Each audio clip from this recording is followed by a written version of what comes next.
Isa kabeh umat Islam nu aya di ieu alam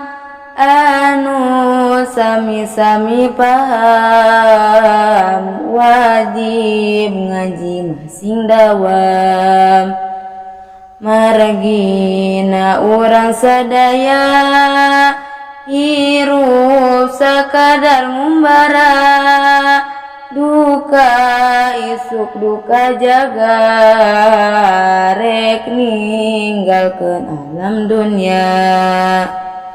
geuning hirup teh teu langgeng urang ngarasakeun sanajan masih katineung umur hayang panjang ngampleng urang teh salaku umat sadayanya kel amanat wajib ngaji wajib sholat 5 waktu ulah telat entong hayo wae sibuk ti sore dugi ka isuk da dunya mah bakal ambruk jasad urang bakal buruk urang nasing seueur eling ti berang sareng ti peuting silih ajak silih aping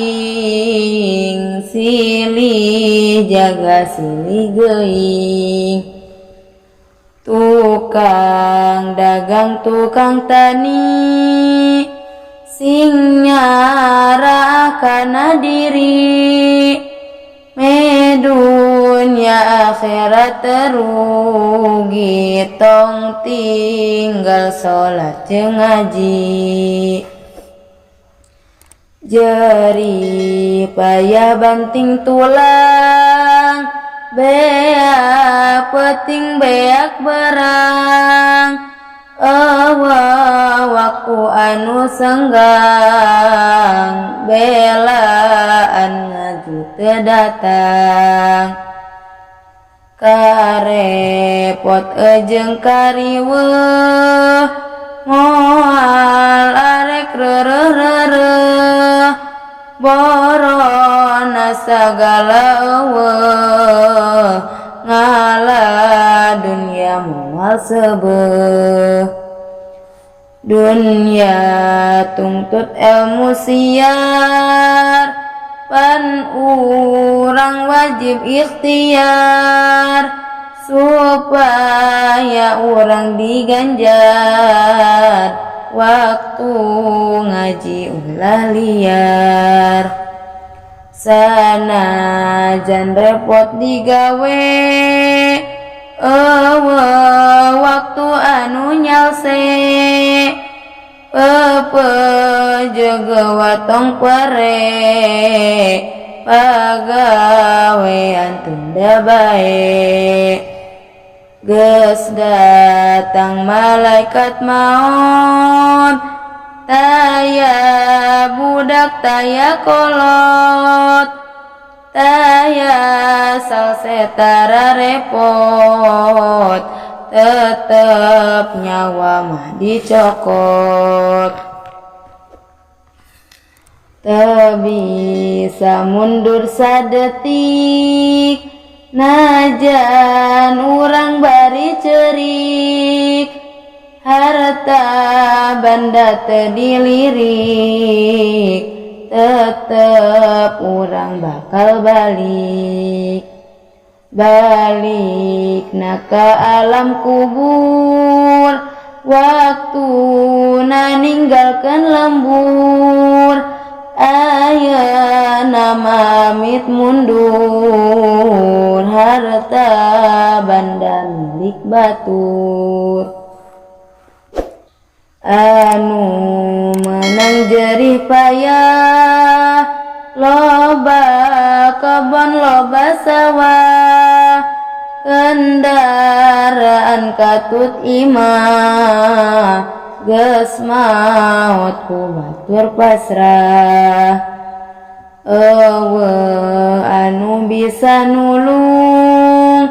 sanajan duit satangtung engke mah bakal kadung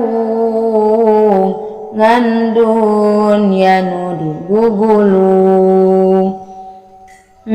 Teu inget teu apal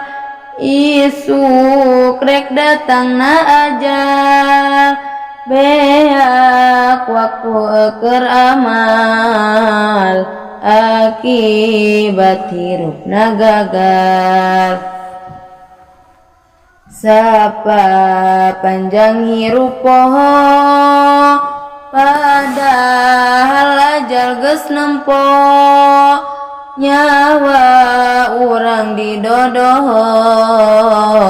dicabut teu mere nyaho. Pepeje sing buru-buru mengpeung aya keneh waktu pikeun urang nyiar ilmu saban dinten saban waktu. Hirup urang masing mikir rek ngajawab munkar nakir nu datang nama tak gimbir bari mamawa gegendir. Hayu urang geura tobat mengpeung urang can telat tong ninggalkeun salat ngara salamet akhirat.